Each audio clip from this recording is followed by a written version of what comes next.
Hey, this is Overpass Insights. My name is Eric and I make apps. Now today, not every client opportunity is your opportunity.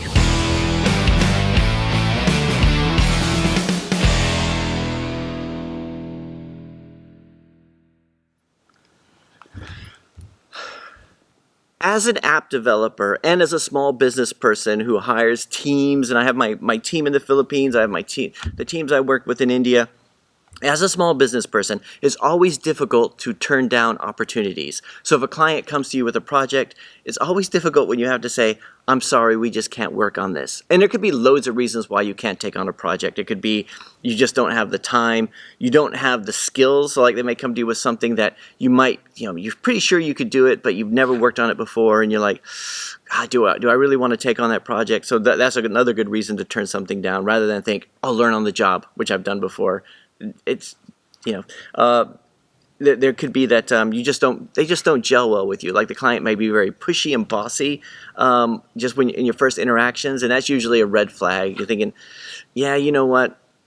Well, if the budget's big enough, pushy and bossy, I'll let them get away with it. But if it's not, then we don't worry about it. But there's lots of reasons why you would turn down a project, right? And the reason you turn down a project is not necessarily because it causes you less aggravation as a developer, which it would, but it also allows your client to go off and find somebody who's a better fit for them. So when I turn down a project, I'm always like, dude, is there anybody I could recommend for you to do this, right? Or have you spoken to any other app developers? Because I would like to work on this, but for whatever reason, it's just not going to work out, right? And that's just the case. I mean, I think I heard an Eric Thomas quote a few years ago where he said, not every opportunity is an opportunity for you. Just because that opportunity comes your way doesn't mean it's your opportunity. And when you're doing client work, it's very important to do that, to select your clients carefully, right?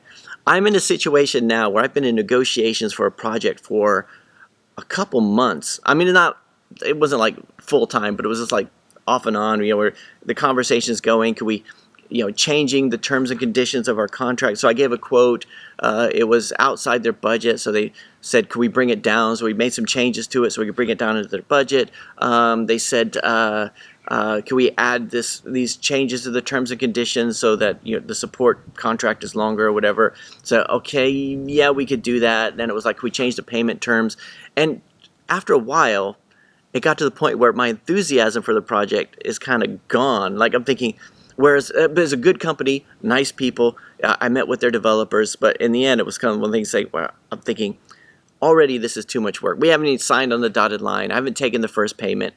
I'll put off that first payment, even though the money would be really good. I'd love to see the money in my bank account. I'd love to be able to not have to worry about money so much, but taking on the wrong project could be devastating to your company. If you've ever taken on the wrong client, you know what I'm talking about. Like in the beginning, you kind of knew, I probably shouldn't take on this project, but for whatever reason, you need the money, you're kind of desperate at the time, you're just starting out, you take on a project, and then it just turns out really, really bad, right? I like to think of the baseball analogy, right? So I'm American, so I'm a baseball fan. In baseball, as a batter, you're trying to get the pitcher to throw it straight down the plate. You want a nice, fat, juicy one down the middle so you can hit it out of the park. Or at least baseball players do.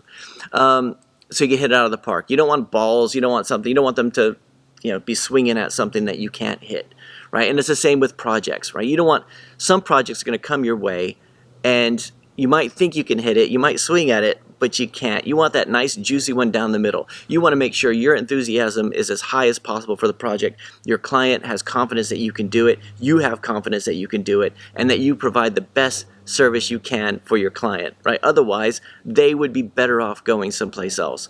And it's a tough call to make. It is tough. Oh, I have to do that now.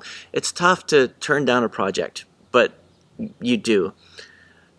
I guess the message of this video today is that not every opportunity is your opportunity. When you're working for clients, that's not necessarily your opportunity, but by all means, examine all of them. Take a look at it. If you think you could do it, and if you think you could do it better than somebody else could. Like for me, when I'm talking to clients, one of the things that worries me is if I pass on this project, they might go to somebody who's worse, right? Because I like them. Like they came to me, and I feel like I don't want them to go to somebody who's going to screw them over or do a terrible job or anything like that too. But at the same time, I don't want to, for whatever reason, I can't do it. I can't do it either because I don't want to do it or because it's just not fitting right. So I don't want them to go to somebody else. So somebody else who would do a worse job. So I may actually, this has happened before where I help them find somebody else or say, look, if you find another developer, I can help you evaluate them, which is just work that I'm not being paid for. But so my question to you guys today, for those guys who are developers who work with clients, have you ever worked with a client that was a wrong fit? And you kind of knew at the beginning it was a wrong fit, but you took it anyway. And how did it turn out?